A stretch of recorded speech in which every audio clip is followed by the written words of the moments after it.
नमस्कार दोस्तों, नमस्कार भाइयों, सत श्री अकाल, राम राम।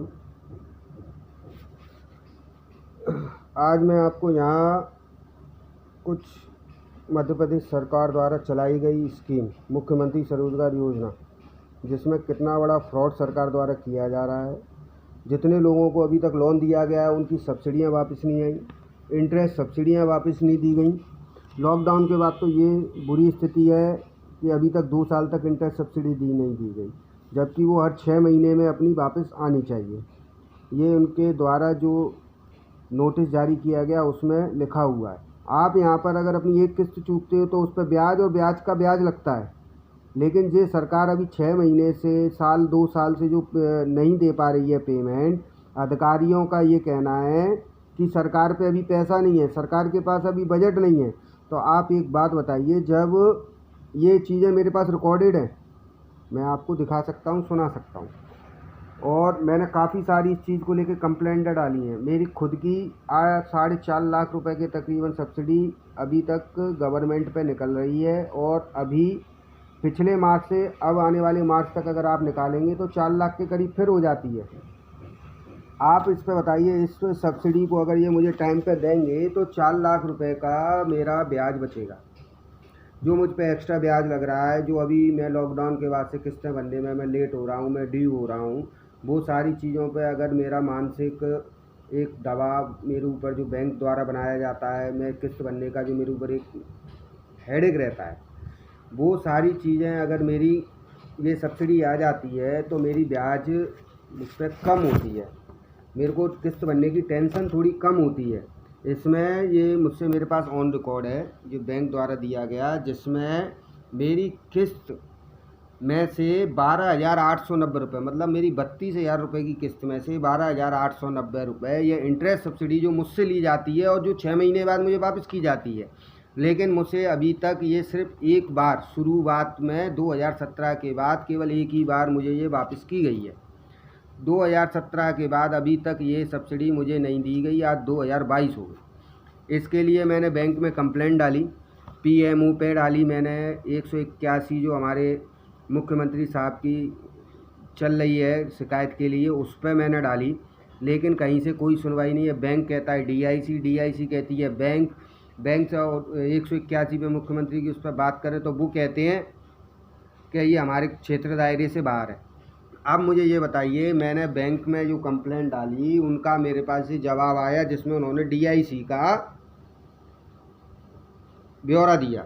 मैंने ठीक है, उसके बाद मैंने जिला उद्योग को कंप्लेंट डाली। जिला उद्योग ने कहा कि ये बैंक के नोडल ऑफिस से होगा।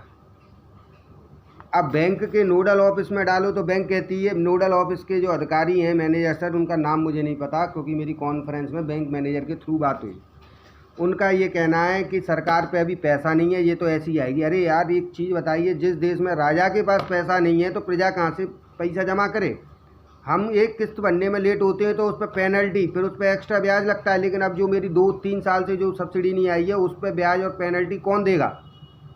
अब तक अगर मेरी ये इंटरेस्ट सब्सिडी अगर टाइम पे आ रही होती तो अब तक मेरा लोन ख़त्म हो जाता। मुझ पर जो एक्स्ट्रा जो लोन टाइम एक्सटेंड हुआ वो नहीं होता मुझे। उसके बाद में जब ये मैंने इतनी सारी कंप्लेंट डाली तो बैंक ने मुझे एक तोता दिया। आइए मैं तोता भी बताता हूँ आपको। बैंक ने मुझे एक ये account not converted to PA insurance के नाम से एक लोन करके दिया, जिसे CGTL स्कीम बोला जा रहा है। इसमें इन्होंने मुझे 1,40,000 का लोन दिया, जिसमें से विदिन 1 सेकेंड में इन्होंने मेरे लोन अकाउंट में 1 लाख रुपए ट्रांसफ़र कर लिया। अब आप बताइए, इस लोन को मुझे वर्किंग कैपिटल के लिए दिया गया था गवर्नमेंट की नज़र में, लेकिन बैंक ने उस पैसे को अपने लोन खाते में अटैच कर दिया कि जिससे हमारी किस्तें टाइम पे भरती रहें। अब आप एक बात बताइए, मुझे इस लोन देने का क्या फ़ायदा हुआ, इससे मुझे क्या फ़ायदा हुआ। आप इस चीज़ को, फ्रॉड को समझिए। आप किसी भी मुख्यमंत्री योजना स्वरोजगार योजना में अगर लोन लेते हैं तो इन सारी चीज़ों को डिक्लेयर करके चलिए। मेरे ये लोन स्टेटमेंट हैं, इन्हों मैंने किस्तें भरी हैं। लॉकडाउन में पैसा ना होते हुए भी उठा पटक करके मैंने पैसा भरा, सब कुछ भरा कि चलो मेरा लोन ख़त्म हो जाएगा, सब कुछ हो जाएगा, लेकिन आज मेरी स्थिति अगर ख़राब हो रही है तो बैंक मुझे मेरा ही पैसा मुझको ही नहीं दे रही है, और उसके बाद बैंक अधिकारियों को कहना है आप पे जो करा पड़े सो कर लीजिए। अब ऐसा आप कैसे काम चलेगा? मेरे को बैंक ने बना के दिया कि आपकी इंटरेस्ट सब्सिडी 3,41,000 रुपये है, ठीक है। लेकिन उसको जब बैंक ने उसको फाइल किया, मैं आपको बताता हूँ,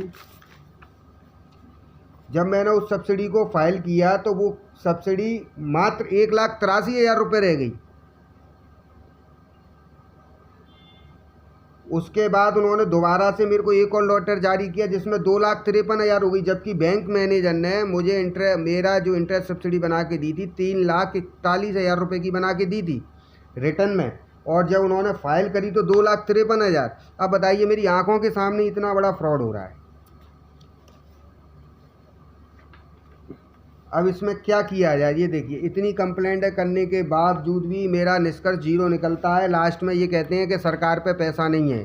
तो आज मैं एक बात कहना चाहता हूँ माननीय मुख्यमंत्री महोदय, जब आप पे ही पैसा नहीं है तो आपकी जनता पे पैसा कहाँ से आएगा?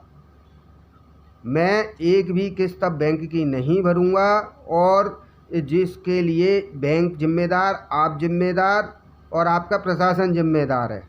अगर मेरा खाता ख़राब होता है मुझे कोई फ़र्क नहीं पड़ता है, लेकिन अगर मेरे को ये पैसा विथ इंटरेस्ट विथ ब्याज के साथ अगर नहीं दिया जाएगा, मेरी समस्या का सॉल्यूशन नहीं किया जाएगा, अब तक मेरे हिसाब से 3,41,000 और तकरीबन 7.5 लाख रुपए मेरी सब्सिडी होती है। अगर ये सब्सिडी मेरे खाते में एडजस्ट नहीं की जाती तो मैं 1 रुपये का भी देनदार बैंक के लिए नहीं हूँ। आप सभी भाइयों से मेरा निवेदन है, जो भी मुख्यमंत्री स्वरोजगार योजना के तहत जिन्होंने भी लोन ले रखे हैं, जिनकी भी सब्सिडियां नहीं आई हैं, या जिनके खातों में सब्सिडियां इंटरेस्ट सब्सिडी अगर एडजस्ट नहीं हुई है, या फिर जिन्होंने लोन लिया और उनको 6 महीने का मॉडिटेरियम शुरुआत में नहीं दिया गया, वो सभी लोगों से मेरा निवेदन है कि वो सभी लोग इस वीडियो को ज़्यादा से ज़्यादा शेयर करें। मुझसे जुड़ने के लिए आप मेरे को एक कमेंट में डालिए, मैं आपको रास्ता बताऊंगा इन चीज़ों से, इनकी कंप्लेंटें कहाँ की जाएँ, इन लोगों को कैसे समझाया जाए। और ज़्यादा से ज़्यादा इस वीडियो को शेयर करिए, लाइक करिए उन लोगों के लिए जो उन्होंने लोन लिया है और परेशान है। केवल वीडियो देखना मात्र और लाइक करने से कुछ नहीं होगा, कि आप इस वीडियो को ज़्यादा से ज़्यादा शेयर करिए, जिससे ये माननीय मुख्यमंत्री जी और मध्य प्रदेश शासन तक ये वीडियो पहुँचे। आप लोगों का मेरे से सिर्फ यही निवेदन है। धन्यवाद भाइयों।